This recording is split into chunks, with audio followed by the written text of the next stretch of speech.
Good evening, Patriots, and welcome to the Q Lounge Live. Hi, I'm your host, Shady Groove, and this is the In the Matrix channel. It is just after 6 p.m. on the West Coast, 9 p.m. on the East Coast. It is Friday night, everybody. I hope you are having an amazing week out there. To all of you who are new to Q, thank you for joining us. Please come around.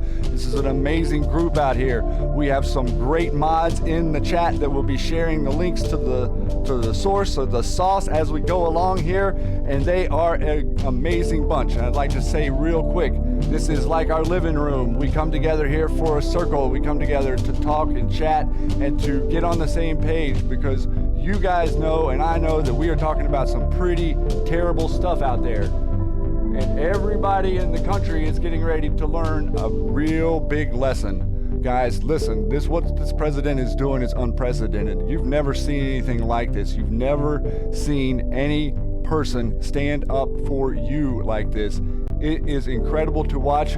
I know we've had a few more developments today since we had the Matrix Groove hour earlier, but I see everybody out there in the chat. I hope we're coming in 5-5 tonight. I am really glad to be here. It's been a little while since we've been able to do a Q Lounge since before Christmas, and I want to say at the top, very, very much so, Happy New Year to all of you. It is now officially 2020, and this This operation, the Q operation, is in full swing now. Now that we see what's going on in the last couple of days in Iraq with the general, and now it looks like just before we came on the air, there's some other stuff out there breaking with some other strikes that have been made. Your deep state is crawling all over the TVs telling you that this is war, war, war. I'm not so sure that this is exactly the war they wanted, but this may be this is a war. Remember, it's an information war. You're in charge here, guys. Anons are in charge. Anons have the information. Everything that we've been doing for the last 2+ years has been to prepare you, to get us ready, to get us here, to get us together, to get us on the same page. And now I think we've achieved that goal. We have received a Q post during the holidays that told us that we were ready. And I think that you have been seeing a lot of stuff. I hope that a lot of people have been asking you questions. If people are coming to you and asking you questions, then that is your best bet at red pilling another human being. There is no better way to red pill than if someone is asking you guys a question. So this is really incredible. Thanks so much, everybody, for joining us. I see Matrix is out there in chat. You guys, all the mods, please don't hesitate to ask them a question if you have something that's going on, or if you didn't catch a link that they dropped or something. But we're going to be trying to keep up here. We're going to be moving through a lot of stuff tonight. But I named this show, I Am a Constitutionalist. And to me, that means a lot. And I know that it's not a word that you hear very often. You hear all these other words. You hear, I'm a socialist. I'm a capitalist. You hear, I'm a libertarian. You hear, I'm a Republican. I'm a Democrat. But this is the truth. This is the truth. The life that you are living is no good, guys. And what do I mean by that? I mean that you are being poisoned at every single turn. Everything that you consume, everything that you use to put on your body, all the soaps, all of the perfume, everything that you can imagine out there is a chemical-based compound that you're putting on your body. Clorox, you name it, from the grocery store to the wheat to the sugar, all of it is poison for us, guys. It's vaccines. It's censorship. Poison. All that is poison. And it's violence against you. Seems weird to think about, but it is. It's violence against you. The violence created against you was due to corrupt, bureaucratic, unelected officials throughout your government for over 100 years. For over 100 years, we have lost our way here. For over 100 years, we have been told things that are not true. And for over 100 years, patriots, have been on the wall, much like a lot of you are right now today, screaming from the top of their lungs, hey, wake up. Hey, we got to do something about this. Hey, this doesn't make any sense. Hey, why aren't you listening? Why don't you pay attention? Why don't you care? Why don't we care? Are you a constitution? Are you a socialist? Are you a Marxist? Are you a capitalist? What is capitalism? What is socialism? What is Marxism? What is racism? What is sexism? All these isms, all these divisions, okay? So a little bit of what I want to go over on the top right now is to give a little bit of my perspective as being a constitutionalist. And I'm going to play a little bit from William Cooper here in a minute. And I made a video, we did a little live stream the other day where I played William Cooper playing a reading of the Constitution. And if you have not read the Constitution, I recommend you do so. I recommend you understand what the articles mean, and I recommend you understand why you should care about them and what it means to have an institution and what it means to have a document that we're guided by. Listen, your country is not the land. Your country is not the land, it's not states, it's your country is a document. Your country is a document called the Constitution, and it has served us amazingly for 240 years. And right now you have the left, quote unquote left, and I refer to left as the socialists in the party, not Democrats, the left, the extreme left, okay? Not any different than the extreme right. Extreme left, extreme right meet in the middle in the back at Crazy Town. Okay? We are required by our devotion to a constitution to abide by that constitution. What the Q movement has been teaching us is we need to understand that better. What the founders told us was that if we didn't know and understand our laws, we would fall to the corrupt cabal. The corrupt cabal was the reason that they were writing a constitution and shooting at people in red coats. Okay? That constitution represents your institution, and your institution is being systematically taken apart. In Virginia right now, there's some crazy stuff going on. They're building up. They're trying to divide you. They want you divided. So this is what I'd like to say.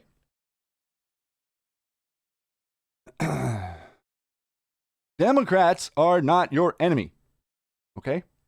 And I'm seeing a lot of people on Twitter that are Q accounts, Q-related people, saying some nasty stuff about Democrats. Okay, I get it. You don't like Democrats. You call yourself a Republican and they're on the other side. Okay, we got the Steelers over here, we got the Packers over here. Oh, we got to go at each other. Is that divisive? Are you being inclusive whenever you're hating on other people on the internet who are challenging you on Twitter? People with the blue check marks that are swamp are different. Those are not Democrats. Those are socialists with an agenda. Remember, the people, we're talking to people out there. I'm not talking about the Russian bots that are coming after us, but I'm talking about the people that are claiming that they're Democrats, that believe in a blue wave. Yes, they are going to. They are going with you, with us. Regardless of what you think. They're your family, they're your friends, they're your aunts, they're your uncles, they're your brothers, they're your sisters, parents, all of these people. They don't understand. Our job as Q, as the president, in my opinion, has instructed, is to bridge that gap. We're supposed to be the people on the wall, pulling the people that are on the wrong side of the wall up and over here with us as we fight the enemy. The enemy surrounds us everywhere, ladies and gentlemen. You have no idea how deep and thick. You can look at the President of the United States and what he has to do to put swamp creatures all around him just to get anything done, or just to lure them and bait them into the next move or their next exposure. A Republican. Consider yourself a Republican? I don't. I'm not a Republican. I consider myself a conservative. I consider myself a constitutionalist. And we're going to understand a little bit about what does that word mean? What does the word conservative mean? That means something very, very simple. It means that you are capable of producing more than you spend. And you keep it. You conserve. What is conservative? What is conservation? Conservation. Notice that word has been eliminated from our dialogue. The conservation of the environment. Conservation of our institution. The Constitution is conservation. It is the sustainable model for you, for your friends, for your family, for 200 plus years of growth, and 100 of it being under what I would consider a pretty totalitarian regime of corporate ownership hidden from you. Your wealth was taken and your wealth has been hidden from you. So what I would like to say for everyone out there going into 2020 would be to make a resolution to be more understanding of people that do not agree with you. We have to be more understanding of people who do not agree with us. Period. That's the only way we're getting off of this wall. That's the only way we're going to win this battle. And I'm telling you that to me, Q has meant nothing more than togetherness. learning togetherness. I'm not talking about just togetherness with people inside the border of America. I'm talking about togetherness with the worldwide entity that is humanity in general, at large. Humanity. That's what matters. That's who we are. That's who we speak to. That's who we are trying to red pill, everyone, is humanity in general. The more eyes that get woken up, the more troops on the battlefield. Kind of simple, really. So I would like to suggest for you to perceive yourself as more of a constitutionalist than a Republican, okay? I want to play a minute or two of this. We're not going to play all this, but I want to play just a minute or two of this. This is William Cooper.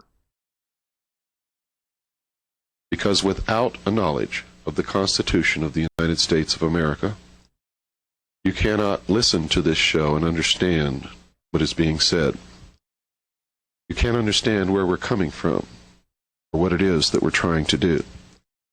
In fact, without an understanding, knowledge of the Constitution of the United States of America, you really don't know anything about your own country.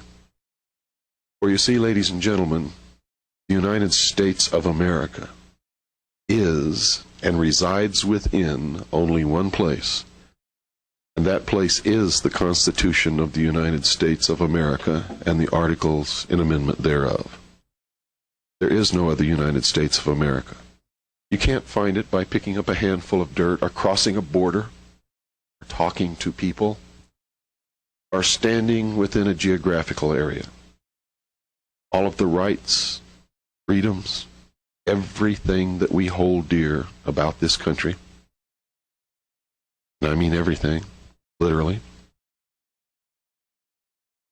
resides within that document.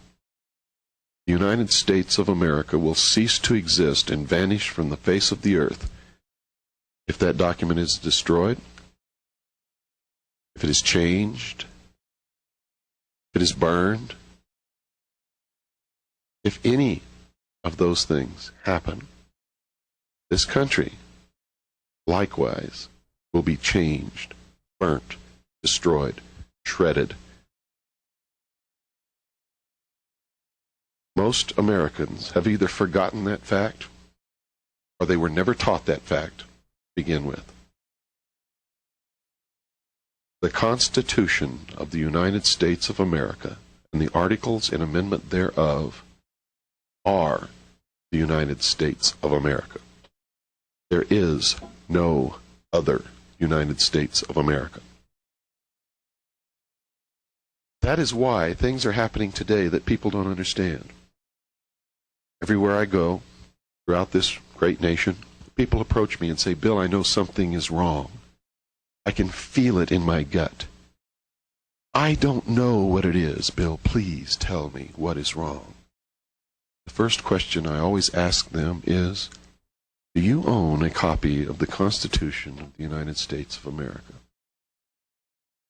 And I have to tell you, folks, 9 out of 10 replies are in the negative. In other words, no, they don't own one. On many instances, when I am attacked because of my political views, I always ask the question of the person who's doing the attacking, because they don't understand who they are or what I'm all about, because I only have one political viewpoint. That is constitutional. I love this country, and this country is the Constitution. And I have sworn to protect and defend the Constitution against all enemies, foreign and domestic. I did that when I went into the service of my country, both the United States Air Force and the Strategic Air Command, and in the United States Navy, where I served with the Office of Naval Intelligence. I always look at these people who don't seem to understand. They think that if you love the Constitution, that you're a right-wing extremist. In reality, folks, if you love the Constitution, you are an American. You're the only American. People who don't understand that don't even know what country they live in. And all you have to do to expose them is ask. Tell me, what does the third article of the Constitution of the United States of America say? Now, this was a video done, or the first hour of the time broadcast ever broadcast by William Cooper. And that's just a minute or a couple minute clip there of the very beginning of it. The mods dropped the sauce or dropped the link to this video. Go watch it, because what he goes into there is he plays them reading you the Constitution. And we know that there's nothing else other than the Constitution. That's all there is. That's all we have. We don't have anything else. So all the people that are pointing to all this other stuff, oh, well, there's this, we got to fix this, and this needs to be done to this, and this needs to be done to that. No, it doesn't. It's a lie. It's all a lie, everyone. Right here is constitution.org. And on this website, you can find pretty much every relevant document related to your Constitution. The Federalist Papers, the writings of Adams, of Jefferson, of all of the people who were organizing what you today live in as a constitutional republic. Not a democracy, a constitutional republic based on conservatism, based on the idea that you do not spend what you do not have. Now, how does debt work? How does most everyone's life work now, currently in our modern society? Do we operate off of what we have, or are we all making payments towards what it is we don't own yet? Carrying notes around for materials, for goods, for services, for things we need to live. Borrowing to pay back later. That's a terrible, terrible, terrible blueprint. And that is a long way away from what your founding fathers wanted us to have.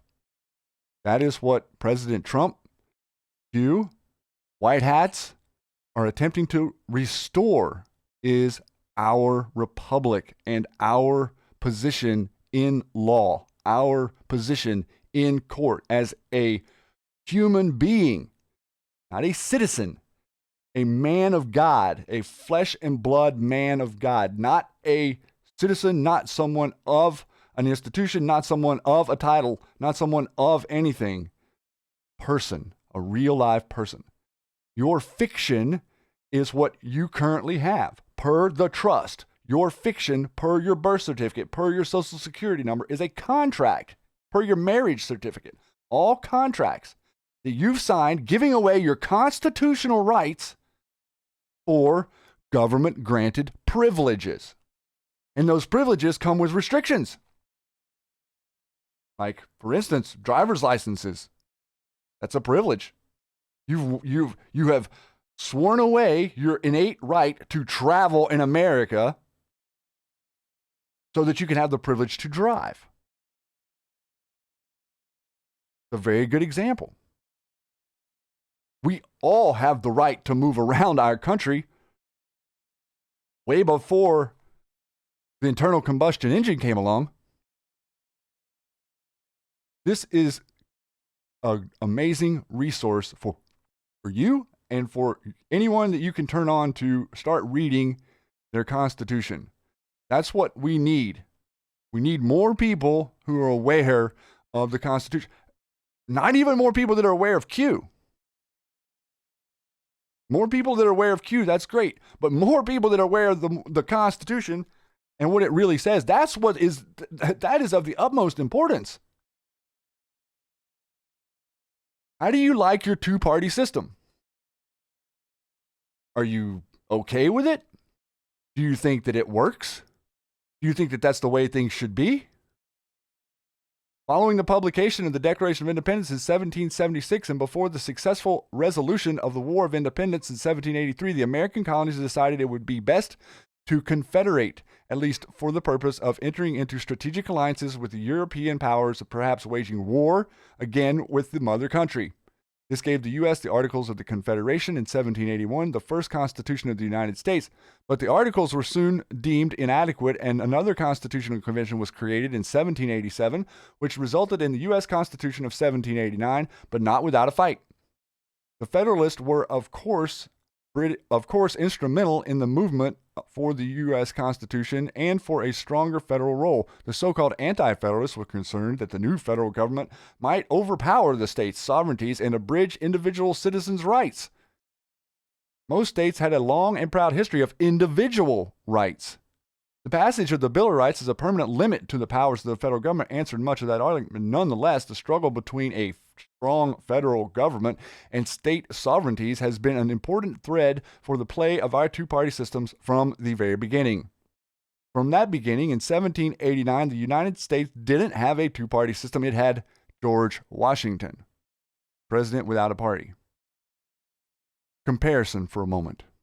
I feel like Donald Trump is a president without a party. Seems very comparable to me, considering the way he's acting. He's not acting party lines on anything. He's an American. He believes in the Constitution. He believes in the rule of law. He believes in that document, and he mimics that in his actions. During his 2 terms, a rivalry grew between John Adams and Thomas Jefferson, both Federalists, and Jefferson challenged Adams under the banner of the Democratic-Republican Party. Interesting that the first real party alone should contain the nominal seeds of the present two-party system. The word Democratic implies will of the people. The word Republican implies rule of law, protection from a potential tyranny of the majority. Now, do you want to have a will of the people, or do you want to have a rule of law?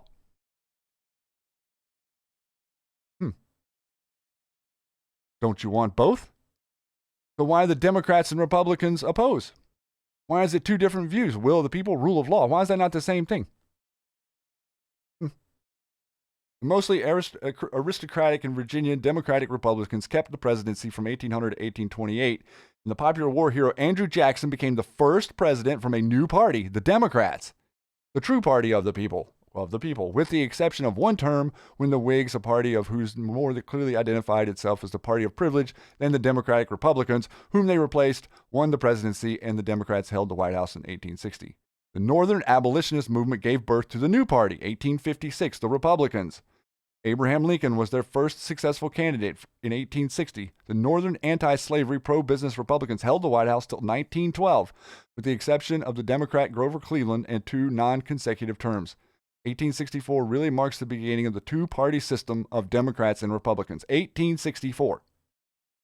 From the beginning of the Republicans have been Northern and pro-business, and the Democrats Southern and more populist. Woodrow Wilson was the only other Democrat besides Cleveland before the Great Depression. So for all intents and purposes, the Republicans held presidential power for 72 years, but for 16 Democratic years. Do you like a two-party system? I don't.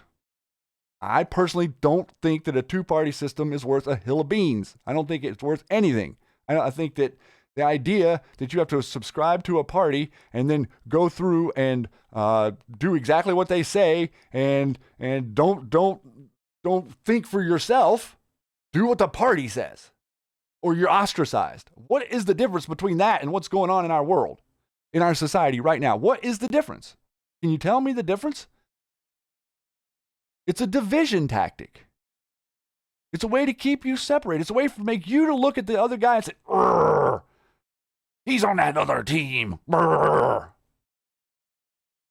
And then whenever the person challenges you, you get angry or you get upset. Is that speech? Is it? Or is it arguing? Is there a difference?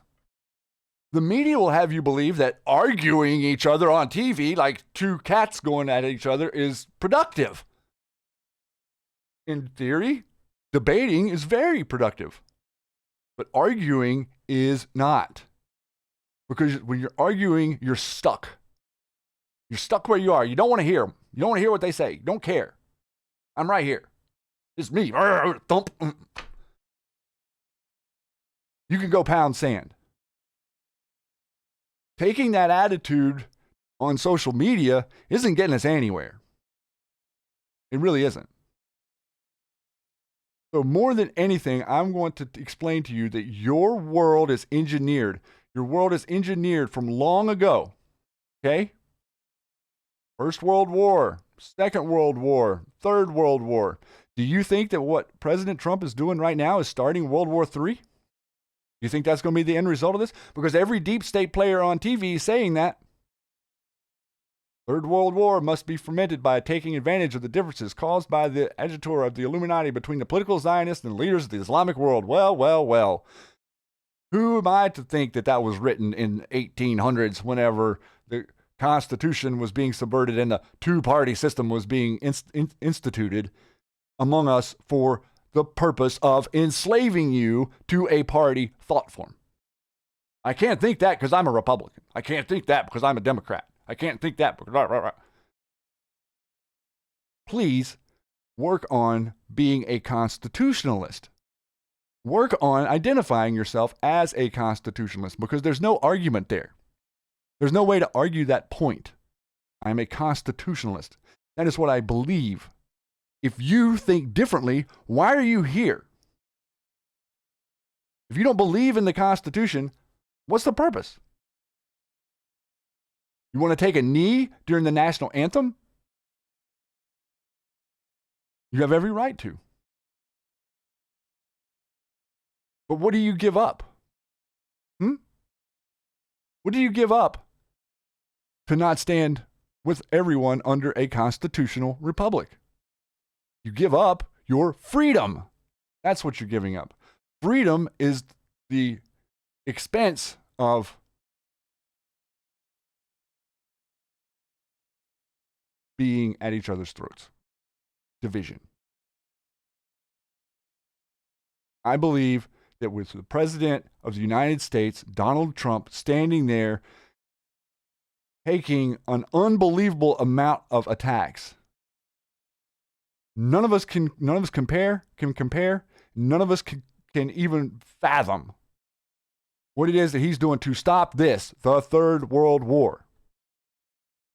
Right now, with what's been going on in the last couple of days with the elimination of the Iranian general, and then some other stuff that's going on just now, all deep state clowns are on the boob box bouncing around and telling you that the president's going to start World War III. Because that's what they want. They want him to engage with them. They wanted him to engage with them in Syria. He didn't. He's taking a different approach. Whenever you take the approach of taking out relevant, specific higher-ups in militaries of broken regimes, remember, Iran is us. Iran is us. Because your ancestors and great-grandparents funded the overtaking of Iran through the deep state in the late 1800s to set up Iran as a boogeyman for the world and to create wars with the control of their oil. So that the American oil that was being produced wouldn't be the only source. Once they got that oil secured, then all of a sudden we have a central bank in America and we have World War I all wrapped in a nice little bow. Then we have the Roaring '20s where it was all working. The central bank, it was all working. The war was over. And then what'd they do? And they stole everything you had. And just like William Cooper said, if we don't pay attention, then it's kind of their right to take it, isn't it? Why wouldn't they? If you want to take you take a bar of gold and you walk down to the shopping mall and you set it down on the bench and you walk away from it, you think somebody is going to take it? Because they know you don't want it. Not any different with your Constitution. It's not any different with our country. It's the exact same, as a matter of fact. So big things are happening in 2020. And I want to bring good news to you. I am a skeptic. I'm skeptic as a skeptic can be. That's the reason I'm a conspiracy analyst, is because I'm a skeptic A hardcore skeptic. I'm a skeptic. I started to be a skeptic by what they were telling me. And I'm a skeptic now. I'm a skeptic with Donald Trump. Until he started to prove himself, I was a skeptic. Same with Q. Until it was proven, I was a skeptic. That is a productive means of society, but you have to get over that once you understand something, and then you have to unite under non-division.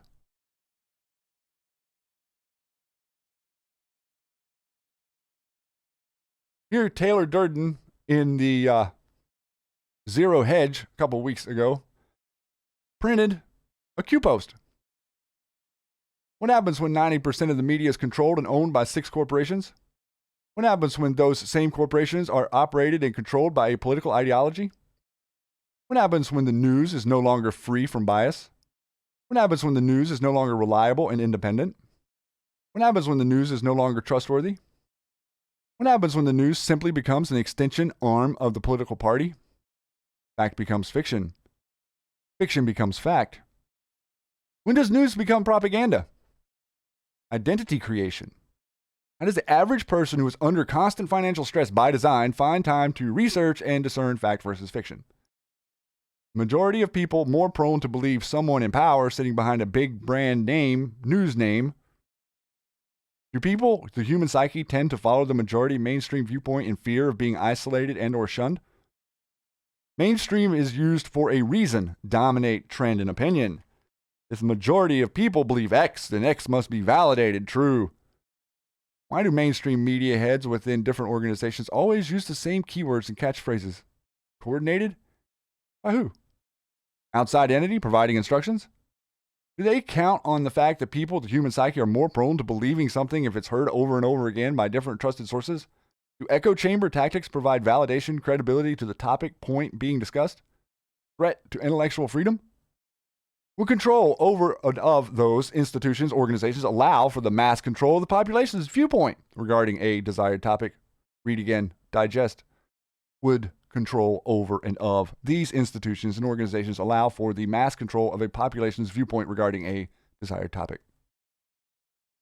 Would control over and of these institutions and organizations allow for the mass control of population's viewpoint regarding a desired topic? Logical thinking. Why, after the election of 2016, did the Dems and the media corps jumpstart a coordinated and planned divisive blitz intended to create falsehoods, illegitimacy of the election, character assassination of POTUS through sexism, racism, and every other ism pre-post-26 election? Why were violent mass terror organizations such as Antifa immediately created and funded? Why were these organizations tasked with the immediate intimidation and shutdown of any pro-POTUS rally and or event? Why were marches immediately organized to counter and silence pro-POTUS rallies and or events? Why were marches immediately organized which divided people into sex, gender, race, ism? When you control the levers of news dissemination, you control the narrative. Control of the narrative equals power. When you are blind, what do you see? They want you divided. Divided by religion. Divided by sex. Divided by political affiliation. Divided by class. When you are divided and angry and controlled, you target those different from you, not those responsible controllers. So are the Democrats that you know that are your people, are they different from you? Are they responsible for you? Are they responsible for your problems because that's their ideology? Answer is no, they're not. Divided, you are weak. Divided, you pose no threat to their control. When non-dogmatic information becomes free and transparent, it becomes a threat to those who attempt to control the narrative and or stable livestock kept sheep. When you are awake, you stand on the outside of the stable, group, think collective, and have free thought. Free thought is a philosophical viewpoint which holds that positions regarding truth should be formed on the basis of logic, reason, and empiricism, rather than authority, tradition, revelation, or dogma. This represents a clear and present danger to the constitutional republic of the United States of America. That is a Q post. And yes, it does pose that threat. Your country is in danger of being taken away from you, and your voices being directed at people in the opposing party is stopping you from achieving what we're trying to do here. It's completely preventing you from achieving that means, that goal.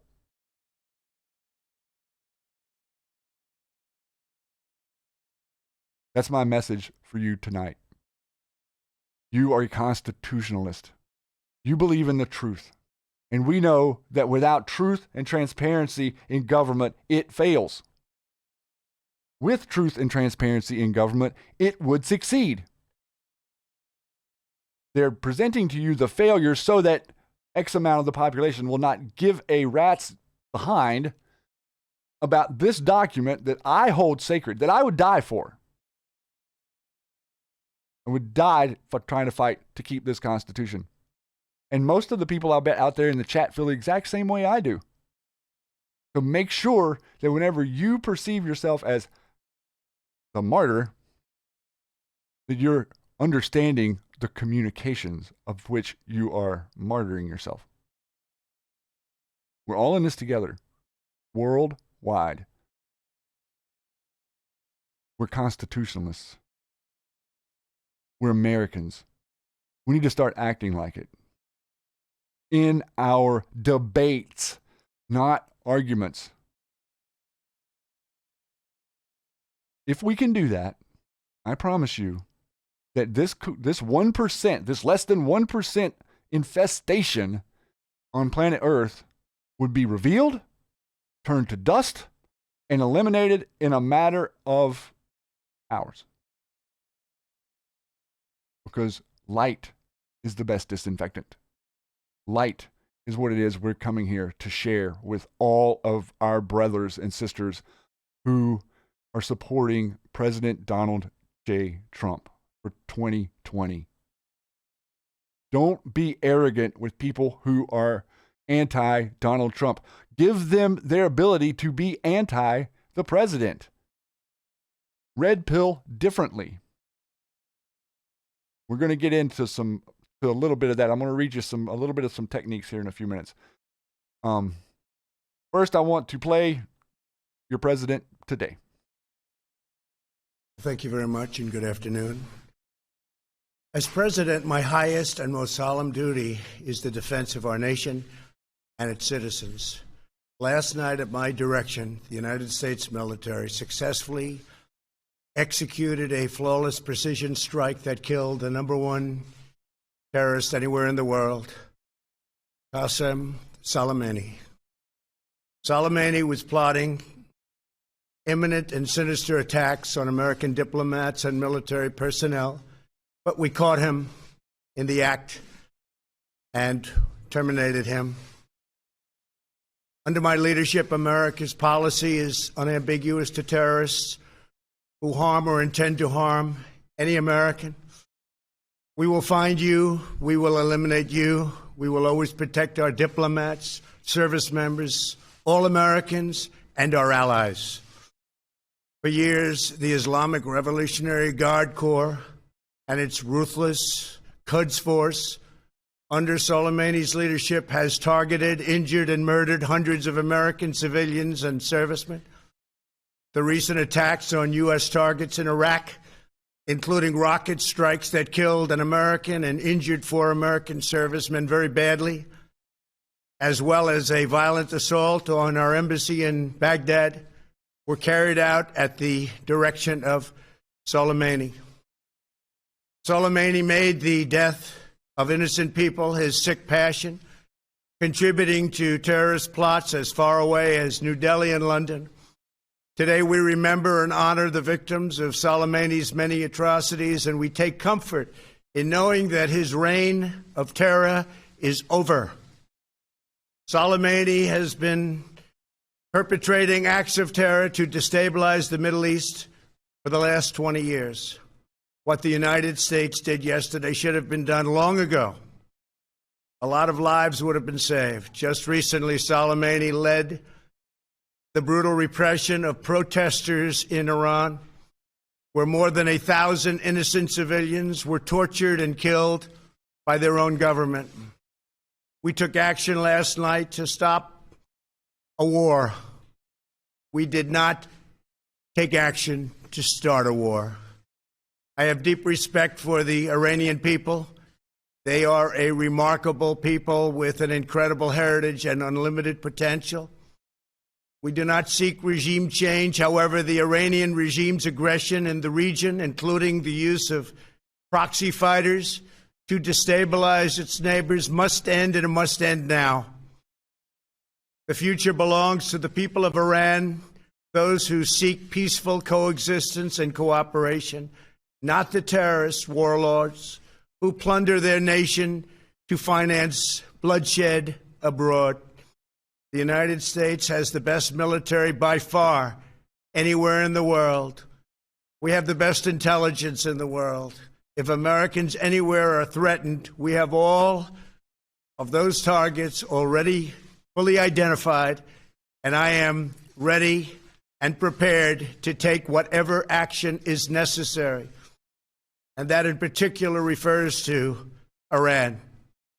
Under my leadership, we have destroyed the ISIS territorial caliphate. And recently, American Special Operations Forces killed the terrorist leader known as al-Baghdadi. The world is a safer place without these monsters. America will always pursue the interests of good people, great souls, while seeking peace, harmony, and friendship with all of the nations of the world. Thank you. God bless you. God bless our great military, and God bless the United States of America. Thank you very much. Thank you. Pretty strong words there, right? Very direct, very, very confident, very articulate, specifically telling you what it is that we are doing. Not leaking, not alternative narratives. This is what happened. As a matter of fact, I got Soleimani's phone call right before the airstrike. And I got this right before we came on the air, so I'm going to share this with you guys, but no one else has seen this.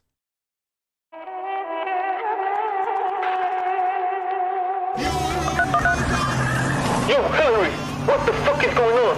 They're chasing us. I'm sorry. The militants are chasing us. This is not the outcome we wanted or we worked so hard for. I know how disappointed you feel because I feel it too.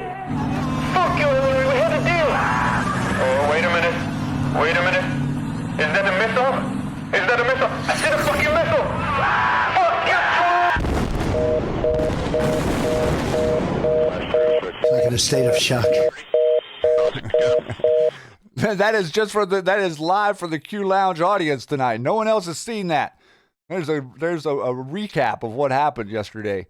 Also, we have a different event, like I said, that just started to happen, or just was being reported about another set of strikes in Iraq.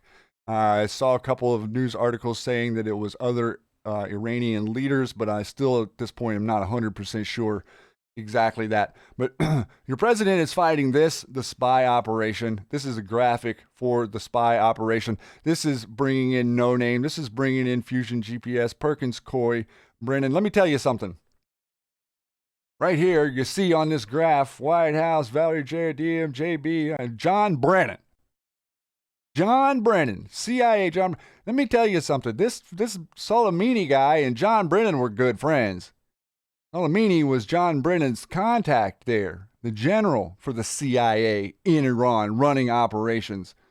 You think Mr. Brennan and Peter Strzok are freaking out after that happened yesterday?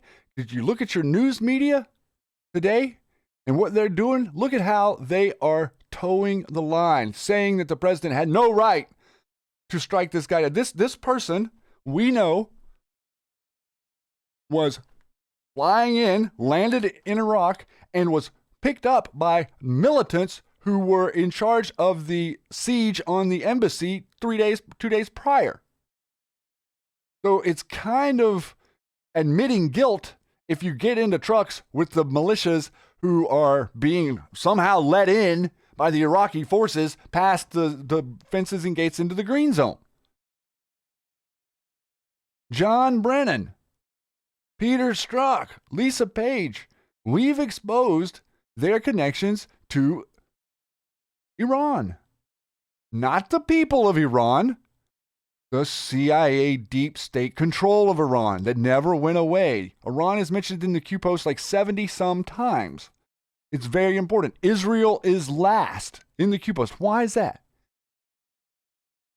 Who is set up for a proxy war with Israel? Okay? The man is now gone. Soleimani is no longer a general in the deep state army. And I have a feeling that today we got rid of a couple other ones. We went over this earlier on the Matrix Groove Hour, but this was a preliminary, what looked to be a warning from Stephen Simon, I think his name. A warning. What if the former commander of Iran's Revolutionary Guard, Soleimani, visits Baghdad for the meeting and you know the address? What if? Maybe you shouldn't text it to people because we have all your phones, Mr. Reporter, Mockingbird, New York Times man. Did you get a text? Why was the news reporting that this was going to be the President Trump's Benghazi before they knew what was going on there? Coordinated? How did the militants get into the green zone? Look at a map. Go to Google Earth and look at what the green zone is and look how far it takes you inside the green zone before you can get to that embassy. Controlled op. Controlled op by these people who don't want to be exposed. Same swamp, different day. Anons know. That is the beauty of this whole operation, is that Anons know. You can't be fooled. They can't trick you. You want to see a little clip of what happened in Benghazi? Let's read this. Ultimately, Hillary sold weapons and coordinates the Chinook chopper carrying the 12 SEALs that killed bin Laden along with the rocket that killed him and the bin Laden family. She used Stevens to arrange the transfer of funds, which was $1.2 billion to the Clinton Foundation in Swiss accounts. In the deal was nuclear formation from classified files from the 70s. Did Stevens in the Pentagon getting a server to take him to Benghazi? There was a backup server. That was the one in her closet. He then allowed the bin Ladens to amass the people to raid the Stevens compound. Stevens had no idea what he brokered and had no idea that the server contained top secret nuclear files. The plan was going great until the SEALs and the CIA guys from the other compound went over to assist. She did not know they were going to assist and were ordered to stand down. The plan was to kill Stevens and this guy, and in the process allow the bin Laden family to have nuclear secrets to one day avenge their son. The plan went south when those guys from the other compound refused to stand down. They get the compound in time to rescue a few guys, and what else? They ended up with the server. Once word got back to the White House that Stevens' guys were rescued, Hillary ordered a complete stand down to the rescue mission and then told the commander of the invading force to attack the other compound, and by that time she wanted everyone dead and the enemy to have that server. During the attack on Compound 2, a tech guy got into the server. They knew something was very, very odd, and what did they find? Top secret nuclear files. They immediately break standard protocol, transfer the files to the top secret server in case they are overran. By this time, Hillary has already fabricated the story that a pastor in California made a YouTube video that caused a mob attack, and a total lie. She then, to fulfill her end of the deal, starts emailing the files to random staff members on accident, while allowing the bin Laden family to intercept the data while it was in motion. At this point, some of her staff planned to defect. It was these people who were ultimately leaking to the DNC emails and WikiLeaks. She was told the Benghazi server was destroyed, and she believed it. At least she hoped it was true. Little did she know that it was at that time, or our own intel community began to hack for personal emails as well as giving them to Julian Assange. The day before the election, they were going to drop the bomb to destroy her, but at the time they knew that Trump was going to win. Here's even more crazy information. The list of senators who knew about it. There was a total of $1.7 trillion given in grants to spread the wealth to try to sweep things under the rug. Things were getting very desperate for many. Money was granted to Obama by Middle East nations, then given back to our politicians through a series of Swiss entities. The Clintons have hundreds of these entities alone. Foreign aid. The money was granted by Obama to the Mideast nations and then given back to our politicians through a series of Swiss entities. John McCain is at the top of the list recipients. He and other Republicans just traced those who campaigned against Trump. It will lead to all who are guilty. And even crazier, Chris Stevens had a few more gifts that he did not know anything about. Gifts were 7 Crockett M388 nuclear mortars. Obama had the weapons declassified, transferred to the Syrians through a group of Benghazi. Ultimately, in September, one of these weapons was used and nearly killed 20 Russians troops in Syria. That's right, Americans' nukes killing Russian troops. Remember, Putin ordered 40 million Russian citizens to perform a nuclear evacuation. That was his response to send a message to Hillary, what he was preparing for if she got in. Now we know the remaining 6 Crockett's are in the hands of Iran. We also know that Obama had lifted the nuclear restrictions on Iran. We also know that Obama gave Iran $150 billion. We gave them $150 billion, $1.5 billion in cash. And now we have a different commander-in-chief who is having to fight the swamp to get rid of them. Here's a great graphic about the reach of our Soleimani newfound terrorist buried. And I'd like to mention as well, with the streams that we do, you can go back and pause these and take screenshots of these memes and put them in your computer and show them to people on Twitter and Facebook, wherever else you post them, Instagram. I don't know what you kids are doing out there today, but whatever you're doing, spread this information around. Here we have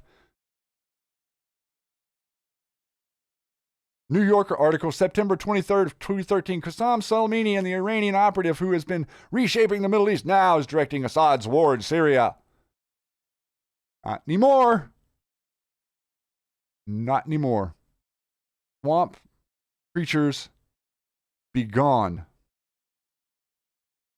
This was back to Amir, Hadi al-Amiri. We discussed him on the Matrix Groove Hour day before, or yesterday. It was yesterday we were discussing this. He was at the embassy siege, and he was also in the White House during 44's administration. Nothing to see here? Why can't the mainstream news connect this guy who was obviously taking pictures in Iraq with the insurgents, that he was part of the Obama administration? Even the conservative news is ignoring this. Why do they ignore it? Because the swamp runs deep. And it's not all. There's other stuff. WikiLeaks, chemical weapons watchdog, ordered deletion of all traces of findings that Syrian chemical attack may have been staged. They want you to see what they want you to see, and they don't want you to see the truth. And the truth is, we have a swamp problem. America has a swamp problem. We're way beyond our ability to control it and way beyond our ability to manage it. Lies, lies everywhere.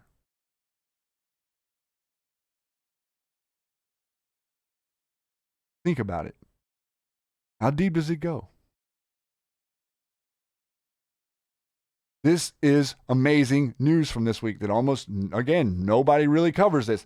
NFC chief slashing Obama's bloated staff to create efficient, tight-lipped White House operation. The NSC is the leakers among us. Almost every official that testified against their president was from the NSC. The NSC has been bloated to almost 500 employees. Why in the world does the National Security Commission need 500 people? That's because we need swamp. And swamp breeds swamp. Another swamp makes more jobs for more swamp. Less money for you and less stuff that gets done. Under President Obama, the NSC staff mushroomed to as many as 450 people, and Mr. O'Brien plans to cut the staff to fewer than 120. Let's take it down even further.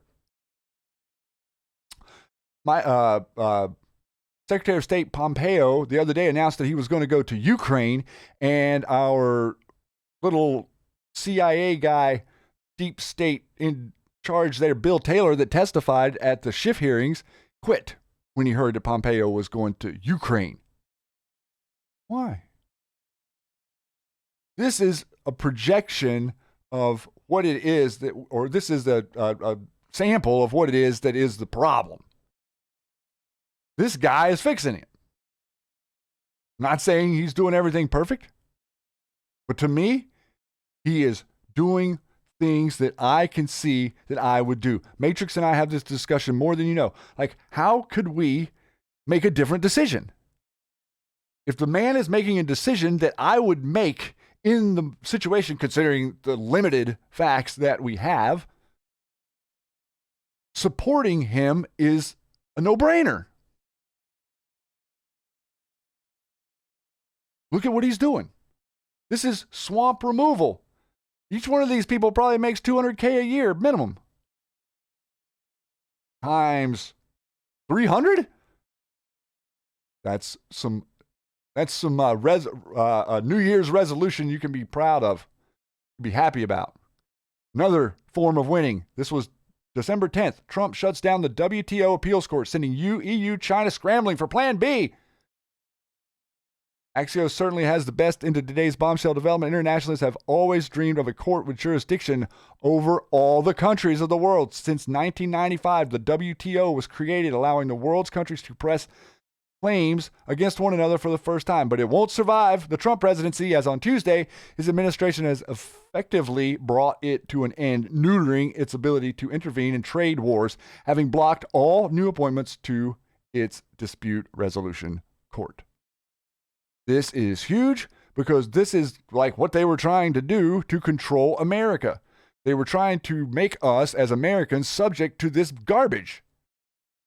Bill Clinton in the mid-90s turned so much stuff over to the UN, I can't even go into it.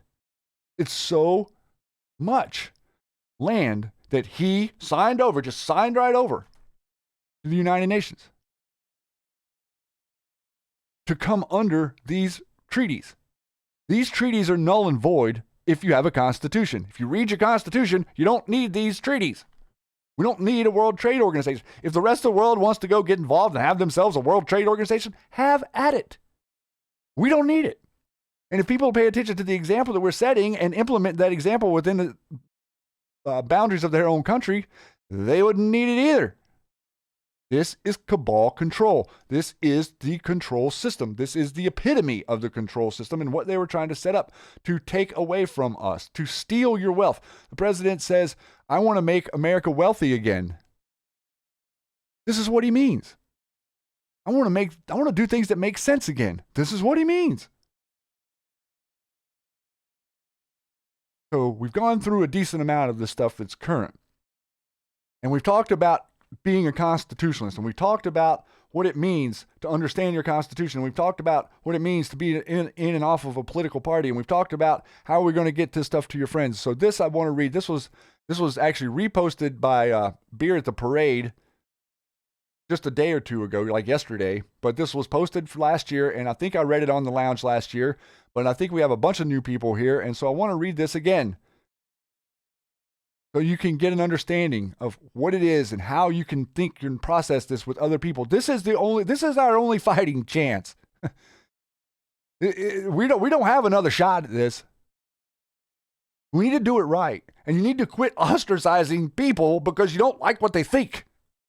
I don't care what they think. If they're for this president and they're for this agenda and they're for 2020 and they love America, don't care, please. Attempt to red pill, not ostracize and judge. It's too much. Here's how to use the same Socratic method Q used for us for red pilling your family.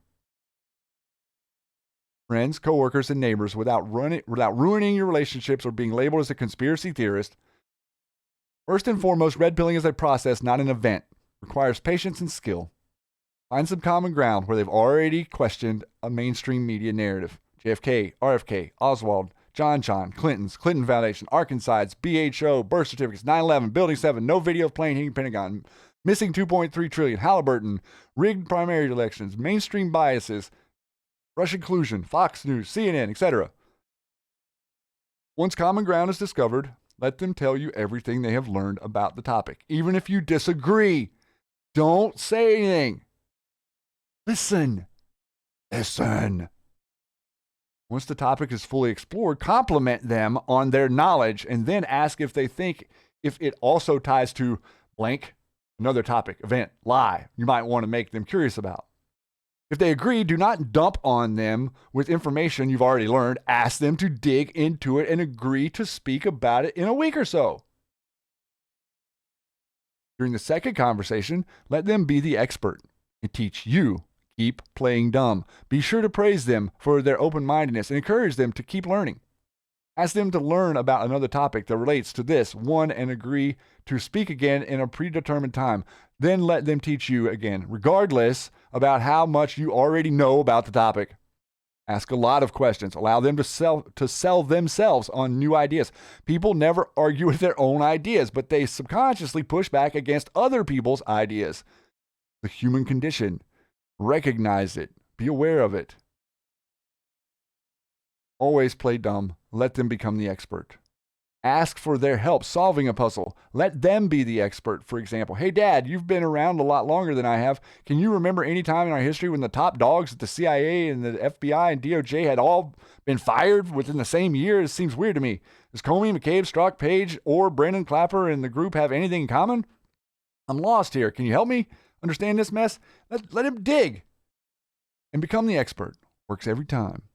Understand that the deeper someone is dug into the opposing viewpoint, the farther they will snap into the other direction once they wake up. If someone shares an idea that you believe is wrong or ignorant, do not push back. Ask. Listen. Ask. Help me see what you are seeing. Or help me understand that better. The more someone tries to explain something that has no basis, the higher the likelihood they will eventually change their own mind, which you cannot do for or to them. Once someone shows a thirst for new knowledge, invite them to share their ideas with a third person while you are also present. The more they view themselves as a mentor teacher, the more this reinforces their new beliefs. When stuck, offer to switch sides. Debate the topic from their point of view and have them argue from your point of view. This often helps them talk themselves out of their original viewpoint, and it does work more than you think. When you have to make a statement instead of asking a question, open it with a softening statement. Do you think it may be possible that da-da-da-da?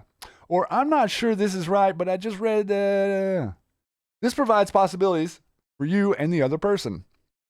As often as possible, only discuss events that have already happened. When forced to discuss what you think might happen in the future, use softening statements first. See paragraph immediately above this one. Do not let the conversation turn into a red versus blue argument. Keep repeating that there's corruption on both sides of the aisle. Point to the huge number of Republican resignations, not running for re-election for both senators and members of Congress. Keep the discussion on good versus evil. Final point. Always remember that in every single conversation, you are the second best salesperson. Get them talking, keep them talking, and encourage their passion for digging. Show the other person that you've embraced the teachings of Jesus through your kindness, patience, and lack of judgment of their ideas. That is super. And that is exactly what the techniques are that I've been using for over 20 years to help get people to come to a conversation, a larger conversation with me personally. Democrats, Republicans, people that hate cannabis, people that don't understand anything about the vaccinations, people that don't understand anything about aluminum, people that don't understand anything about whatever toxic thing it is that we're consuming today, which is pretty much everything that's in our environment. This is how you get them. This is how you connect. If you want to make someone think what you think, just stop. Just stop now. Because you're not helping us. You're not. You're not helping us on Facebook. You're not helping us on Twitter if you're just out there trying to get other people to think what you think. That doesn't work. Matrix has an amazing quote. The truth is never told, learned. You've got to go. You got to go find it. You got to be the one who wants to know. All of you out there in chat right now, you went to find it yourself. You didn't have somebody standing there with some sort of information trying to cram down your throat while you resisted. Think about this stuff. It's our country depends on it. Our country depends on it. Hook, line, and sinker. No joke. Moving back to some of the stuff going on in the last couple of weeks. Former CIA Eric Holder, spooks Eric Holder, just revealed the deep state is running scared. Writing an op-ed, this is very significant. We all remember that Holder was Obama's right-hand man. Eric Holder was Barack Obama's enforcer. The fact that Holder comes out this quickly after Inspector General I.G. Horowitz's report comes out and makes this veiled threat against Durham's reputation, the fact that Eric Holder came out and made this statement is a clear indication to me they are running scared. We have to understand it was Holder that Obama used to target the heads of corporations that spoke out against him. We know Holder was held in contempt. He spied on reporters, ran guns, drugs, and cartels. Oh, drugs, guns, cartels, deep state, Swiss bank accounts, swamp, swamp, swamp. No. They're convinced there are going to be indictments. Secondly, there is Barr's outrage over the Horowitz report and what it did not do.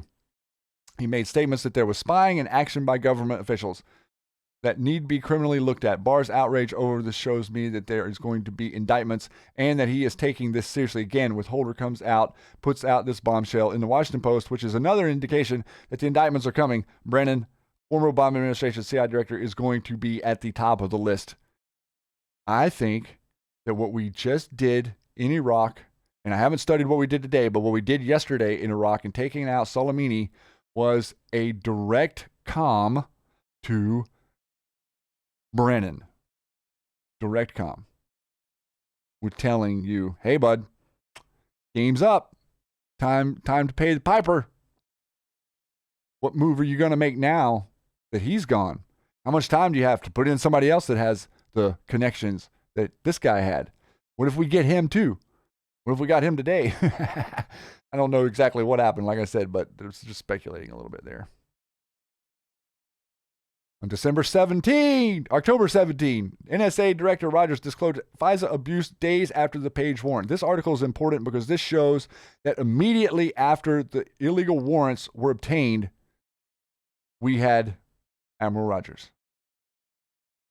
This information is not being hidden from us. This information is just not being told to you by the media. They don't care. They ignore it. They simply ignore it. They do not care. They're like walking around with their blinders on. They can't see that. Oh, what? We missed this? It's funny too, really, because the way that they drive their narrative, they use the subject that is of interest, right?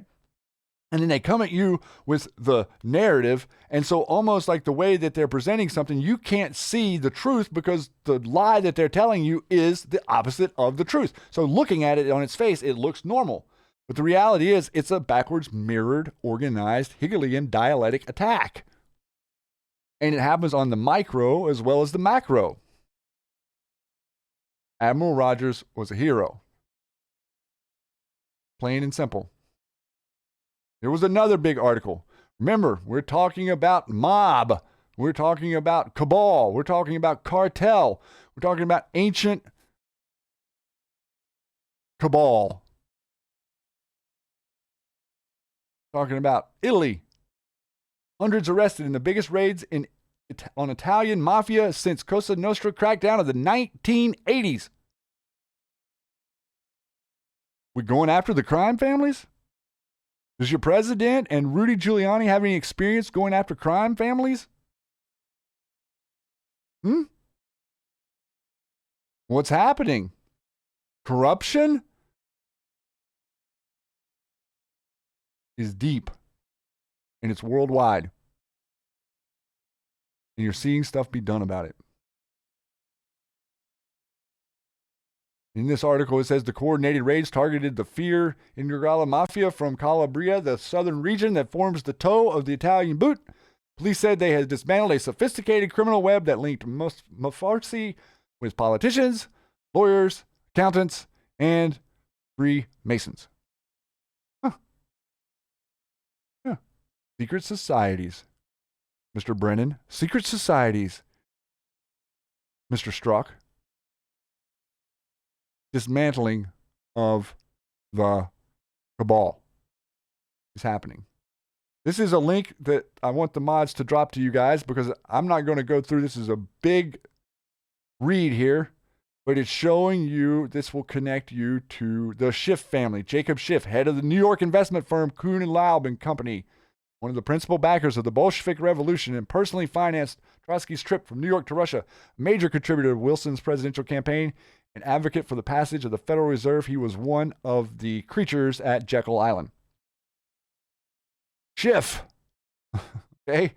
What's Schiff doing in the skiff? How far back does the Schiff go? How long have they been driving a narrative? The Schiff family shared a house with the Rothschilds family in Frankfurt in the later half of the 18th century. Rothschild's sons at Five Arrows went on to capture control of the banking markets in the major capitals of Europe, culminating in Nathan Rothschild's seizure of the control of the Bank of England in 1815. Later, Jacob Schiff moved to the U.S. and married into the Loeb family. Took control of Kuhn and Loeb, still one of the owning banks of the Federal Reserve. When you see Kuhn, Loeb and Company, read Schiff. He arranged loans of Rothschild money, especially D. Rockefeller, beginning in the 1860s. Think through the National City Bank of Cleveland. With that virtually limitless supply of capital, Rockefeller was able to create an oil monopoly in the U.S., making the Rockefeller family very powerful. This is a compelling document, article. History. All of the alternative / Alex Jones / Cernoviches / Granahans / you name them out there, don't look at any of this information. They could give a rat's about history.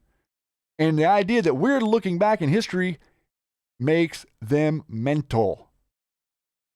There's so much more at play than any of us even know. There's so much more than any of us recognize. The idea that Russia, the Bolshevik revolution, all the stuff that happened over there before the war was in repentance for the support that they actually gave us in the American Revolution. Did you know that?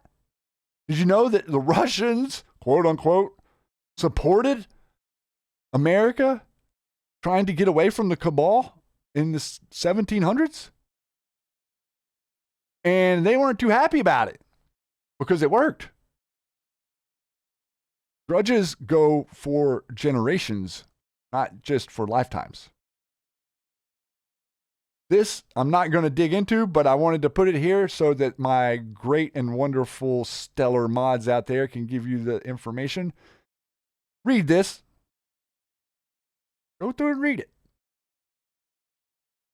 This gives you a great history about the Mystery Babylon series, the history and the dogma of the identity of Mystery Babylon, and that it hides among us. It hides right beside you. It didn't go anywhere. It's the same thing. We're going to be having a very large conversation soon about Israel, about what is going on there, about the anti-Semitism and Zionists and Ashkenazis and Khazarians and all of the real history about what is going on. And a lot of people are going to get upset about it. And they're going to attack us. They're going to attack us with force and vigor once we start to reveal a lot of this true information. Expect it. We do. I wanted to put that in there. That's just a little side note. I'd like for you guys to have that. Please dig into it. Here's another article in Infuriate an Anon moment. FISA judge Rosemary Colley's order destroys surveillance data collected on and before March 17, 2017. Date the hammer, CIA, FBI, right? What? Wait a minute. Senior U.S. District Judge Rosemary Colley, presiding judge of the U.S. Foreign Intelligence Court, April 26, 2017, ordered U.S. intelligence agencies to destroy evidence of illegal domestic surveillance collected on and before March 17, 2017. OMG. News article? Nope. Alternative news. Mainstream conservative Republicans talking about this? You see Ted Cruz talking about this? You see any swamp creature talking about this? No. Why? Because they know.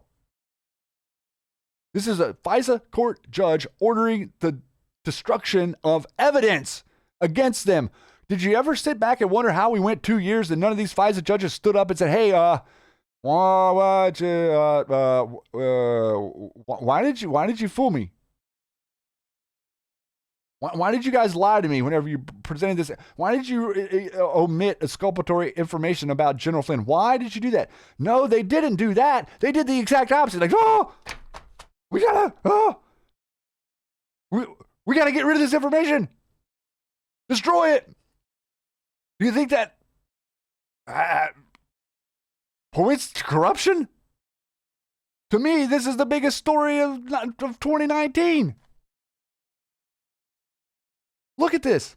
Robert Mueller provided FBI computers for the Hammer and illegal domestic surveillance. You guys read about the Hammer in the Q Post. The illegal domestic surveillance system operated from the secret CIA facility by President Obama's intelligence officials, Brennan Clapper, to spy on Supreme Court justices and Donald Trump for blackmail and leverage, according to CIA, FBI, NSA contractor turned whistleblower Montgomery. This makes my blood boil. I want no FISA court. Let's go back to the Constitution.org and let's read on the Constitution page, and let's see where you can find hell or high water where there is a FISA court implemented per that document. Where there's a place where the state can gather evidence against you in front of a judge, and you have no recourse, no ability to stand there, no ability to protest, no ability to cross-examine, none. No, here you go. Since 1970 something, 11,000 warrants requested and 11,000 warrants given. 99.7% or some stupid stuff. Success rate on a FISA warrant. Oh, but they're not corrupt. John Roberts. I kind of think that the reason that Q put in that one post 5-3 was a future Supreme Court decision that's going to be decided without John Roberts, the Chief Justice who presides over the FISA court, and he's going to be the person, if there's an impeachment trial, to preside over the impeachment. Where did the dang impeachment go? Where's my impeachment? I don't see it. Still no articles submitted to the Senate. Lots of bluster. While your president takes out terrorists, they try to take down your president. And the FISA court right here, oh, she quit, by the way. Health reasons. Yeah. Anon Snow. There's so much corruption. Billboards popping up around Virginia amid Second Amendment uprising. Bloomberg gun confiscation starts in 2 weeks. Really? If you are a patriot and you're living in Virginia, I would suggest that you share with other people that this concerns you. You're getting ready to have a Democrat Congress, House, Governor, all blue. These are not Democrats that are your friends. These are deep state leftists who hate your country, they hate your Constitution, and they are going to break their stubborn necks trying to destroy it. That's what they're going to do. Literally, that's what they're going to do. It's up to you to stand up. It's up to you to save your own country. It's up to you. Nobody's going to do it for you. I am not going to be over exaggeratory on exactly what's going on there, but I am seeing some behind the scenes stuff saying that Virginia has an issue with National Guard that aren't going to participate. Other stuff saying that they've started the process of maybe bringing in National Guard troops from other states, New Jersey and Maryland specifically. Other articles are being passed around out there that they're training UN troops. I don't know if those are accurate articles. I could not verify that stuff. Everything is kind of going to be tough to verify. That's why we need you on the ground. Believe it or not, if you're in these areas and news is breaking and things are going on in your districts, tag us, DM us, communicate with us. We want to hear about it. We are attempting to create a platform and a channel where we can get this information out to people quickly.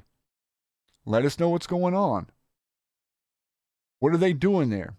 Are you going to your meetings, your community meetings, and being heard about this? If you would like a gun in your home to protect yourself with that has more than one round or a muzzleloader, I suggest you get loud. Soon. Virginia was the first organization of our republic. Here's the Gateway Pundit article detailing the documentary of how General Flynn was targeted and set up by the Obama White House for calling out Clinton and Obama-supported terrorist cabal. He found out what they were doing. They found out that he knew what they were doing.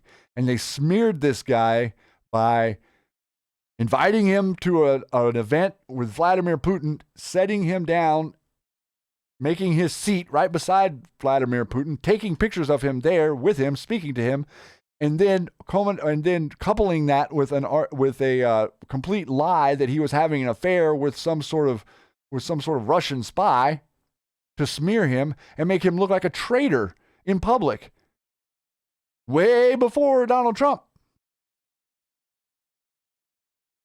And the president says we caught the swamp. He means we caught the swamp a long time ago. Caught the swamp.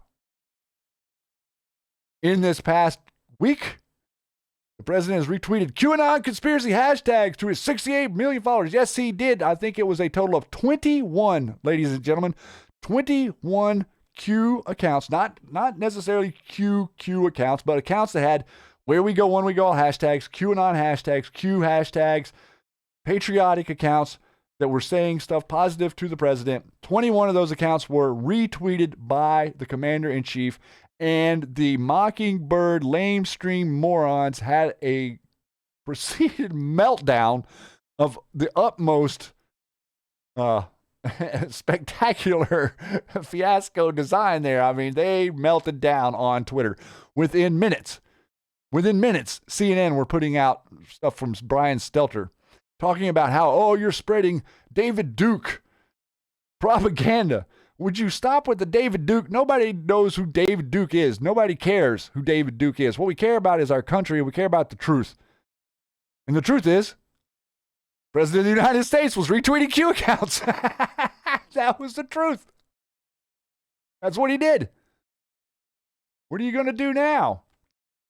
Also, this little video, stunning video, shows Twitter removing tens of thousands of likes and comments.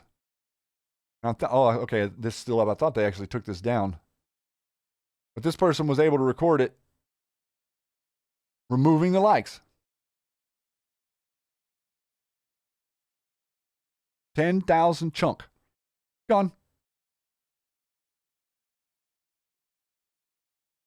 How many times did they say they want him gone from Twitter? Over and over and over and over again. Censorship is violence in America.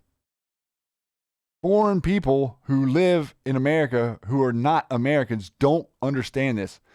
Foreign people who were raised in South America or Canada or France don't understand why we want guns. They're already controlled. They have no way to fight their deep state right now. And if they can't fight theirs, they don't want you fighting yours. Then Twitter responded to CNN and admitted to removing pro-Trump Twitter accounts. And I think out of those 21, like 6 or 8 of them were taken down immediately. Carly's Twitter's been taken down like 4 or 5 times. She didn't say anything wrong. She supported the president and showed left hypocrisy. Plain and simple. Actually, the account that I showed you earlier where I read the thing about Hillary, that guy's account has been taken down since I got that ready to show to you. Censorship is violence. Here you go, everyone. Here's a complete list of the U.S. organizations funded by George Soros. Well, not a complete list, but this is a start. Funded by George Soros. This doesn't say funded by, like, friends of George Soros. No. This is him. All of these projects, starting in A's, because the alphabet's important. Da, da, da, da. Dun, dun, dun, dun, dun, dun, dun. I need the Cappy music right now. Prove me wrong. Look at this. Constitution Project, Common Cause, Color of Change, Citizens for Responsibility and Ethics. All this stuff sounds just peachy, doesn't it? Like, you can read the names of this stuff and you can just tell by reading the names that it's swamp. I mean, you might as well just say swamp, swamp, swamp, Swamp. It all starts with an S to me. We got to eject this festering mass from our society. And the only way we eject it is by calling it out and pointing to it and making them ashamed they're doing it. Right now, nobody's making the deep state ashamed of anything. They don't care. Q is making the deep state ashamed, and the president is doing it by making them look like morons because they think they have the news, and then that's not exactly what's happening. Malcolm X, grassroots movement. I'm at the M's. And we scrolling. We keep on scrolling. It's not going to end soon. Look what billions of dollars can really do. Who can show me any proof that Donald Trump was working with the Russians to interfere in American elections? No one. Countless investigations, Mueller report, special counsel, skiff, da-da-da-da-da. No one can actually prove anything. No one can bring any actual facts to the party. This is election interference. That's what this is. Election interference. Community organizing is code for election interference. Okay? It's code. Your community is already organized. Stop it. Makes me irate to even look at this stuff. Here is a great video, and I've actually spoken with her from Forbidden Knowledge, and I'm hoping that I'm going to be able to get her on the Q Lounge here sometime soon to discuss this more in depth. Tavistock is a problem. Let's listen to a minute or two of it here. The global elite rely on a number of organizations to push their agenda. Many of us know about the work of the Council on Foreign Relations, the Trilateral Commission, the Bilderberg Group, and a handful of others.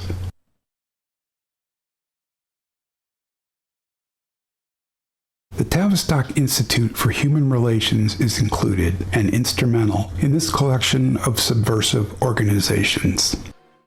However, we rarely, if ever, hear about its role in mass brainwashing and shaping of public opinion. As I covered in a previous episode, the elite are active on several fronts to reduce world population and basically turn the planet into a lockdown, high-tech prison where a demoralized and reduced population is completely under the iron-fisted rule of a world government. This long-term agenda would not be possible without first conditioning and brainwashing populations into accepting and even celebrating their loss of freedom and servitude.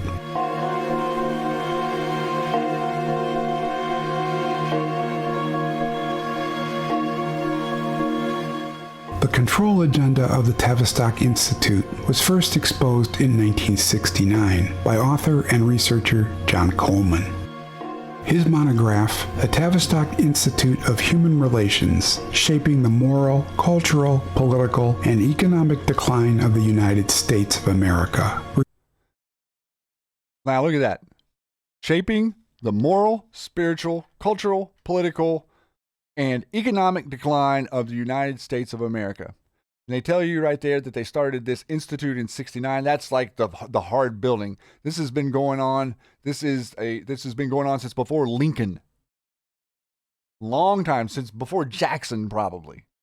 This European need to control all your institutions, to make you non-wealthy, to make you a non-threat. We're going to dig deeper into this in the future, but I would also like to recommend the old Q Lounge Lives to go back. These shows that I do are not dated per the date. They cover an extensive breadth of information going back a couple hundred years, over and over again. We've talked about Tavistock so much in the videos, talking about the fiction in government, the straw man. Talked about that. All this stuff is relevant to that. All of these systems prevent you from getting the real information. That is all there. If the easiest way to prevent you from getting any real information is to make you fight a Democrat. or to make a Democrat fight a Republican. That's the easiest way. Keep on fighting each other. Keep on thinking that your friend's perspective or your aunt's perspective doesn't matter. That is division on your part. You, in doing so, divide our nation. We got a real good look at this in the Q movement and the way that they infiltrated the Q movement and attempted to run narratives on people, including me, Matrix and I. Claiming things that were completely absurd. Taking Q memes and painting them up like they're referring to us. No different than Tavistock. No different than MI6 or Five Eyes. They all coordinate together. Every single person that has lent their voice to attack your president cooperates with this, whether they know it on its face or not. That's just the truth. Plain and simple. That's the truth. Great video there. I recommend everyone check it out. It's like 18 minutes. And like I said, I want to get her on here with us soon. Going back a little bit, a few years, December 13th of 2014, I wanted to grab this, and I'm running a little short on time here, but I wanted to show this to you. Read a couple of little quotes here about Gordon Duff and this article that he put out in December of 2014. Even more important, Duff, a noted international intel and security consultant, identified the root cause of the United States of America's dysfunctional involvement in Iraq, Syria, and the true cause of ISIS and Daesh. Gordon laid out the true cause of ISIS and Daesh is simple terms for the very first time anyone has ever done so publicly, and this disclosure from such a highly credentialed and credible intel professional is now sending shockwaves around the world. Well, I wasn't sending shockwaves around the world, but in the deep state time people's circles it was. Duff explained that what is going on in Iraq and Syria with ISIS is not terrorism, it is crime. That is, it is the works of an international crime cabal which has gotten control of the American Congress. Yes, this is a large organized crime problem that must be understood at its simple root cause. Duff identified this crime cabal as Israeli and pointed out that this is a worldwide crime on a scale never experienced before.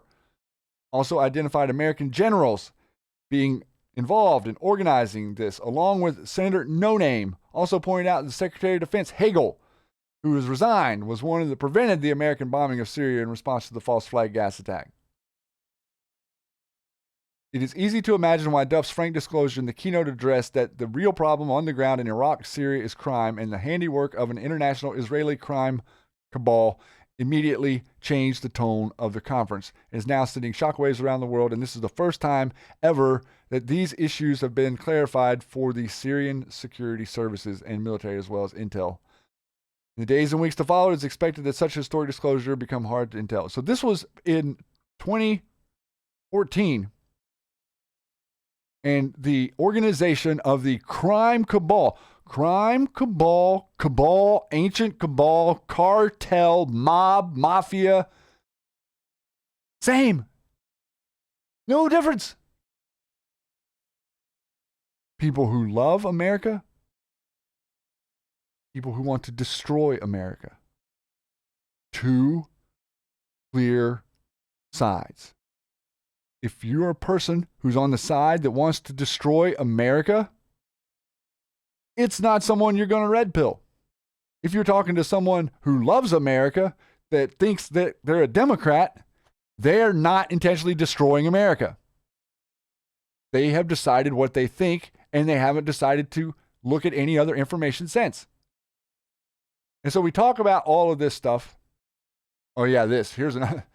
We want to talk about a deep state op? I'm not going to get into this. I'm not going to go off the rails on this, but this is relevant because it goes back to the early 1900s and the Depression and the way they were attempting to control us. War of the Worlds, H.G. Wells was a Freemason, was a cabal plant. This was intentional to create division. Here I have Q-Post relevant to the farm. Q-Post 3521, 3514, 2379, 2319. 2004, 1948, 1829, 1184. Big error. Pelosi admits travel to North Korea past active immediately. They have tried to cover this. Why is this relevant? Well, that one actually, yeah, that one kind of isn't. This was one. What assets? Okay, now this was, remember the spy op graphic that I showed you earlier in the show? This was Q putting the spy op graphic back up for us and says, what assets or people were placed to spy in the POTUS campaign? Why did the news cycle drop this investigation? Think several. What if these placed are being investigated by BM? Plants need water. What if others placed connect to future? What if Nellie Orr previously worked on the farm? To start, public justification. To proceed, clean you.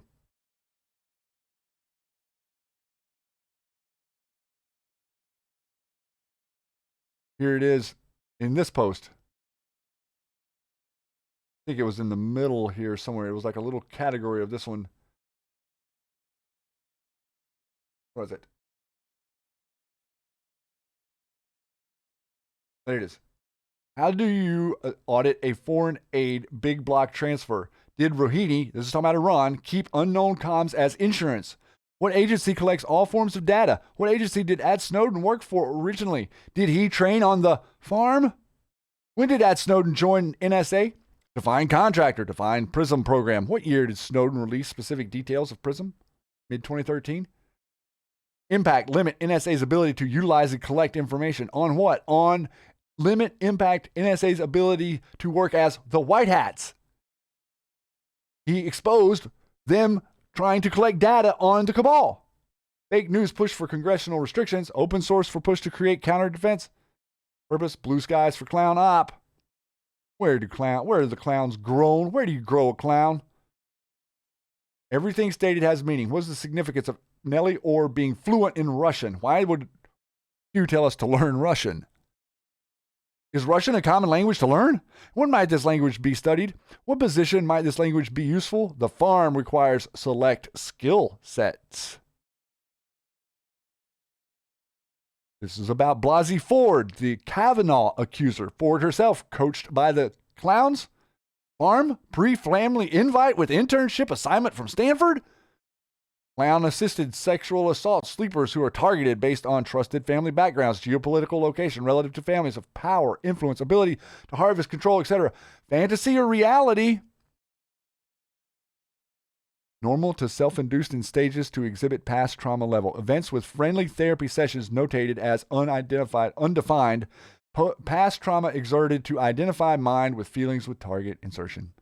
Polygraph administered by former FBI agent. Who was the agent? Background? Mueller era? How many times was the test administered before results were satisfactory? Were questions modified to create positive results? Goal per past statistical success rates. Apply enough false, intensive, private, and public pressure for nominee to resign. Mission failed. Target provided with info to prep counter, or you know, Q. One or both of his parents. Now this was tweet that I cannot show you because our beautiful Karluska Putin was eliminated for this account. Her tweet was tagged. One or both of his parents fluent in Russian? Russian a common language to learn? Farms develop necessary unique skill sets in order to produce results. Stay awake. And I'm pretty sure, if I remember correctly, that tweet was a reference to Peter Strzok. And then here we have the most recent one. Farms produce 5-5. The Devin Nunes tweet that you've all seen. Corn ready for to be cut.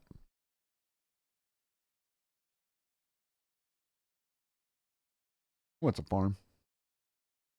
What is a farm? Why would Q keep talking about a farm camp, Perry? I mean, oh, wait, did I say that?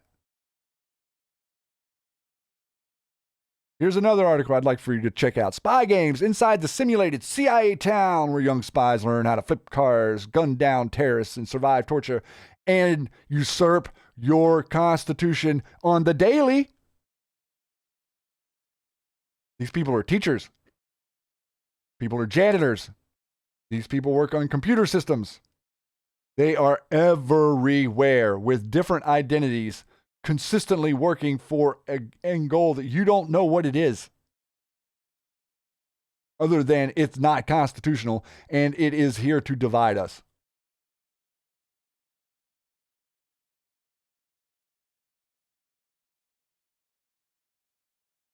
Was Daniel Pearl sacrificed?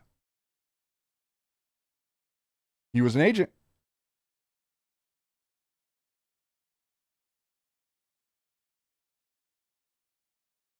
Playing make-believe at the farm, found herself living in a fictionalized country called the Republic of Victoria. Huh. That's what they call it. Where she and other trainees were first tour case officers assigned to the U.S. Embassy. We each have training names, aliases to protect our identities from one another, she writes.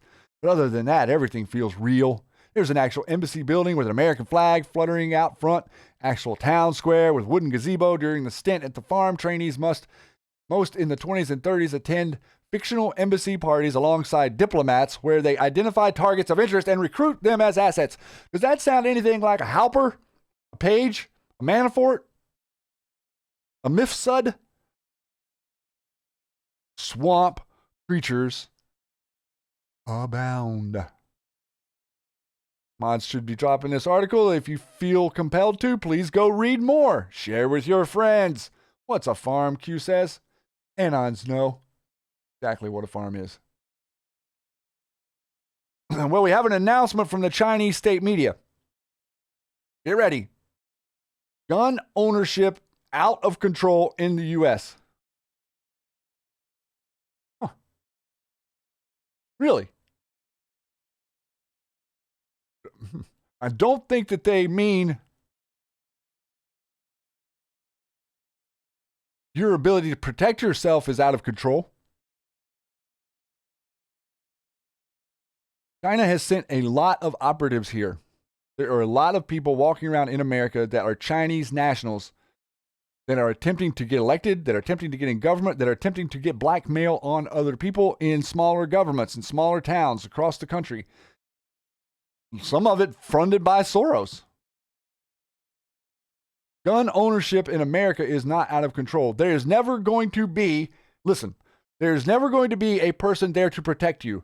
You may get lucky. Something might happen, and there's police nearby or someone, a sheriff nearby. It's possible. More than likely, that's not going to happen. These people are there to clean up the mess and find out what happened and see who needs to be charged for whatever mayhem was instigated. They're not here to protect your person personally, even though they will if you happen to be near them. We saw in the church shooting the other day. Did you see that? Did you see what happened in the church shooting? A man walked in with a gun. I think he had like more than 30 rounds prepared. He shot 2 people. After the second shot, it looked like within if the guy had, I mean, there was like 5 or 6 people that drew down on him, and they got him before he, like literally at the moment he killed the second person, they got him. 1 shot. And we have Michael Bloomberg here. Bloomberg on Texas church shooting. Citizens should not have guns. Only cops should decide when to shoot. What kind of convoluted argument is that? What does that even mean?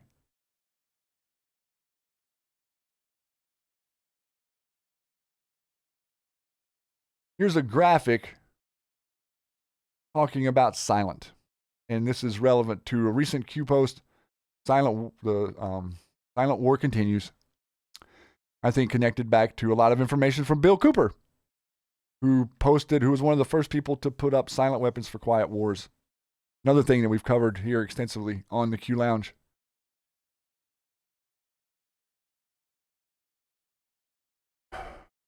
The time for you to stand up for your country has come. It is no longer time to be patient. It is no longer time to be quiet. It is time for the silent majority to become the proud, loud, constitutional majority in America. The time is now. The hour of the time, as Bill Cooper would say, is now. It is upon us. Our republic is being dismantled in front of us, and Q and the president are trying at every breath, at every waking moment, to share with you that they are trying to destroy what it is you hold dear, what it is you deem sacred. They want it destroyed. It's not just about destroying the children, which is what they do. It's about destroying our whole society so that mayhem ensues and order out of chaos can be implemented, and no one can know which way is up, and therefore no one can organize against them. And for people that can't understand Q, give them the benefit of the doubt that it's impossible to understand that some entity on the internet in some random place has dropped 4,000 drops that say, I don't know what. They deserve that benefit of the doubt. They don't know. Don't start with Q. Please. Start with patriotism. Start with those who you love and find why they love America. Embolden that. Make them cherish it. Make them think that maybe they should pay attention to their Constitution. Make them think that maybe they should pay attention to their country. Make them think that they matter, that their word matters, that their voice matters. Part of the reason they've been able to put us in this situation is because they taught you that your voice doesn't matter. They taught you your voice doesn't matter. The life that we're living is no good. It is time to course correct, patriots. It is time to course correct, my beloved Anon friends. It is time for us to realize that this is the moment. This is your moment. And I, like many of you, am a patriot. And the river opens for the righteous. The river opens for the righteous. The river opens for the righteous someday. I was walking with my brother. He said, brother, tell me what's on your mind. I said, what I see with my eyes ain't what I feel in my soul. And we can't turn our backs this time. 'Cause I am a patriot and I love my country. Because my country is all that I know. I wanna be with my family, people who understand me. 'Cause I got nowhere else to go.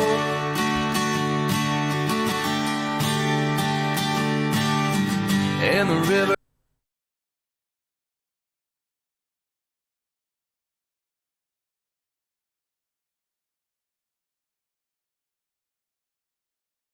Roadblock. What are they doing to me? They take me down? Are you guys still out there? What happened? There we go. Looks like my bandwidth is getting a little short. Sorry about that. And the river opens for the. I wanted to load the video out in front of me here. Sorry about this. I don't know why. Let's see if I can cut down the quality here. Make it work.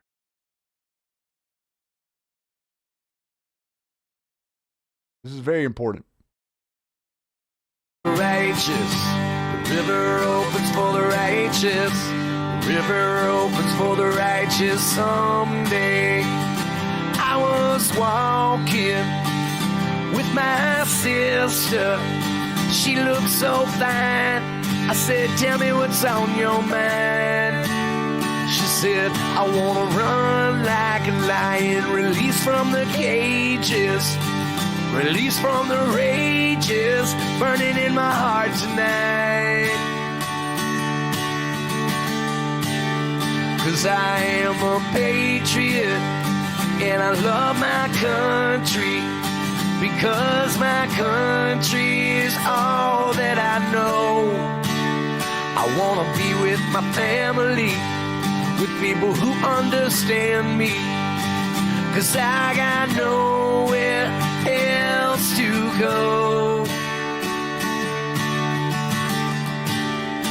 And I ain't no communist, but I ain't no imperialist. And I ain't no socialist, but I ain't no capitalist. And I ain't no Democrat, but I ain't no Republican. I only know one party, that is freedom. 'Cause I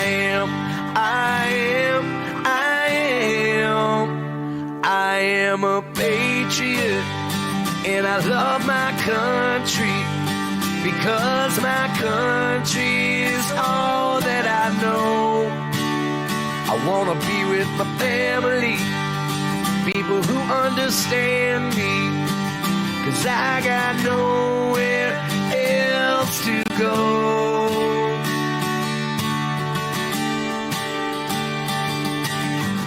And the river opens for the righteous. The river opens for the righteous.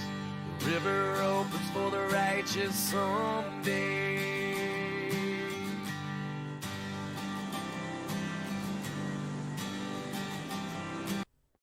I am a patriot, and I love my country. And these scoundrel, conniving, stealing, deceptive swamp creatures are not going to get my Constitution. They're not going to get it. They don't deserve it. They don't care about it. And they're coming for it. And the only thing that stands between it and them is the president and you. No globalist stands in front of that. No foreigner stands in between that. No other entity is going to stand up if you don't.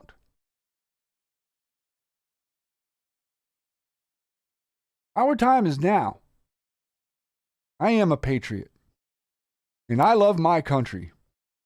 And I know that everyone out here that helps me in this chat, the mods, Matrix, you name them, all these people that have lent their voice to this movement, all these people that have stood up to be called crazy and a moron and that you're wrong and all of this stuff, all the attacks, every bit of it, all of it. What is it for? It's for you. It's for that document. It's for people like Bill Cooper who took the bullet because they were right. Took a bullet because they were right. That's what it means. It doesn't matter if you're an American who fell in World War II, a deep state calamity, or an American who fell in World War II, a deep state calamity, or an American who fell in the Vietnam War. Every one of those men were standing for that document. You get that? Not less one of them. Every ounce of blood that currently lays beneath the sand in the Middle East from American boys and girls. Their minds thought they were there for that document. Get that? How important do you think this is? The gravity of this cannot be understated. It can't be understated. It's you. It's you I care about. It's you I want to talk to. It's you that I want to empower, that I want to inspire. My need to inspire someone is functioning now. Whereas before I was attacked in my personal life, I was ostracized by people who don't want the information. Fine. But now I've found my country. Now I've found my family. And I don't want my family to ostracize and alienate their family members because their family members are confused and are Democrats. Even socialists. Some of them are Satanists. People are Marxists. We're people. And we're trying to figure this out. No one was born with a Chinese fortune cookie tab in your butt to tell you the instructions of this life that we're living. We're all trying to figure it out together. You have a leader who is leading you. Follow him. be brave, and be patient, and be kind. Because in the end, that's all that will pay off. None of the other stuff will pay off.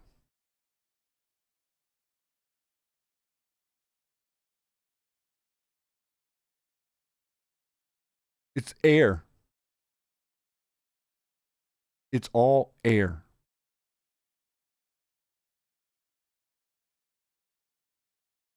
I want you to pick up your voice, and I want you to share your information in a way that helps people come to this conversation more, that helps people learn that they are a part of something unbelievable. 2020 is going to be a year like you cannot imagine, my friends.